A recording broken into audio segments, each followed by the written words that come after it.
मुख्यमंत्र्यांची रात्री बैठक झाली आणि आमच्या जाहीरनाम्यातच होतं की शेतकऱ्याला कर्जमाफी द्यायची।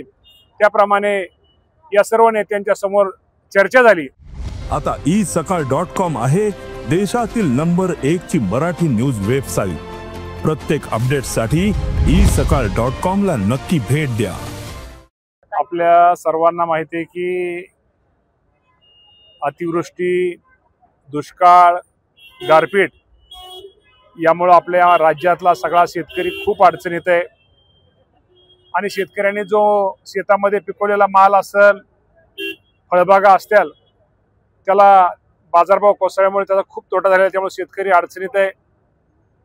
काही निसर्गाचा स्वभाव तुम्हाला माहिती आहे की पाऊस हा पडतोय, पण एकाच दिवसात वर्षात पडेल एवढा पाऊस एका दिवशी पडतो, त्यामुळे शेतकऱ्यांच्या वडे, नाले, नद्यांना पूर येतोय। त्यामुळे शेतकऱ्यांचं नुकसान हे खूप मोठ्या प्रमाणात झालेलं आहे आणि नुकसान झाल्यानंतर शेतकऱ्यांची खूप दिवसाची मागणी ही होती आणि तिन्ही आमचं जी महायुती तिन्ही पक्षाच्या आमच्या जाहीरनाम्यामध्ये शेतकऱ्यांना आम्ही कर्जमाफी देणार ही आमची घोषणा या जाहीरनाम्यामध्ये होती आणि त्या संदर्भामध्ये बच्चूभाऊ कडू असतील, त्यांनी पण आंदोलन हे नागपूरमध्ये केलं।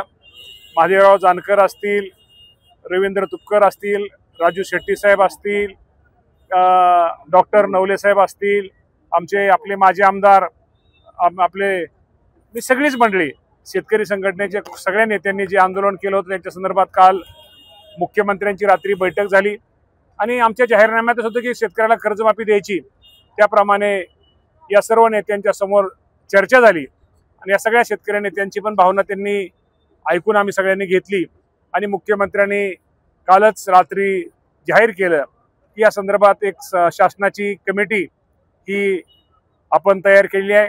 त्या कमिटीचा अहवाल साधारणतः काय केलं पाहिजे या संदर्भात एप्रिल महिन्याच्या पहिल्या आठवड्यामध्ये या कमिटीचा अहवाल आपल्या सगळ्यांना प्राप्त होईल आणि येणाऱ्या 30 जून 2026 रोजी ही कमिटी निर्णय घेऊन निश्चित प्रकारे माझ्या शेतकऱ्याला कर्जमाफीच्या बाबतीमध्ये योग्य तो निर्णय घेतला जाईल। छोट्या शेतकऱ्यांचा देखील उल्लेख आता एक कमिटी निर्माण आपण तयार केलेली आहे। मी ह्या कमिटीचा अहवाल आपल्या आता अजितदादा पवार साहेबांनी आता आपल्याला आताच भाषण झालं, कमिटीचा आपल्याला सगळ्यांना अहवाल येणार आहे आणि त्या कमिटीमध्ये काय केलं पाहिजे, काय कुठलं घेतलं पाहिजे या बाबतीमध्ये आमच्या शासनाचे प्रतिनिधी, शेतकऱ्याचे प्रतिनिधी किंवा कुठला निर्णय घेतल्यानंतर त्यामध्ये माझ्या शेतकऱ्यांचं हित हे ज्यादा होणार आहे आणि शेवटी कर्जमाफी ही मिळाली पाहिजे, ही शेवटी मोठ्या माणसाला मिळायला पाहिजे। ही कर्जमाफी ही या राज्यातल्या गरीब शेतकऱ्यांना, जो शेतकरी शासनाकडे कुठेतरी मोठ्या अपेक्षेने बघतोय आणि त्या गरीब शेतकऱ्याला निश्चित प्रकारे मिळाली पाहिजे। त्यामुळे या बाबतीमध्ये अजून आम्ही कुठलाही भेदभाव केलेला नाही। आजही ते कमिटी आज आपण नेमलेली आहे। दादांनी आता काही गोष्टीमध्ये जरी दादांनी गोष्टी सांगितलेल्या आहेतच, परंतु या बाबतीमध्ये कमिटी या बाबतीमध्ये निर्णय घेईल आणि या राज्यामध्ये जास्तीत जास्त म्हणण्यापेक्षा सर्व शेतकऱ्यांना, गरीब शेतकऱ्यांना याचा निश्चित प्रकारे लाभ या कर्जमाफीचा होईल।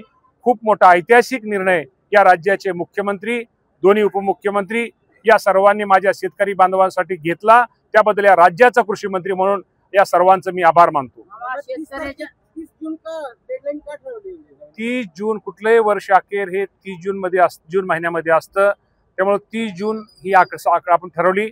आपली कमिटी ही साधारणतः आपल्याला अहवालच आपण साधारणतः एप्रिलच्या पहिल्या वीकला येणार आहे, तेव्हा अहवाल वीक आल्यानंतर कुठलंही वर्ष हे 30 जून हे वर्षात बँकेचं हे असतं, त्यामुळे हा 30 जून आपण तारीख ठरवलेली आहे।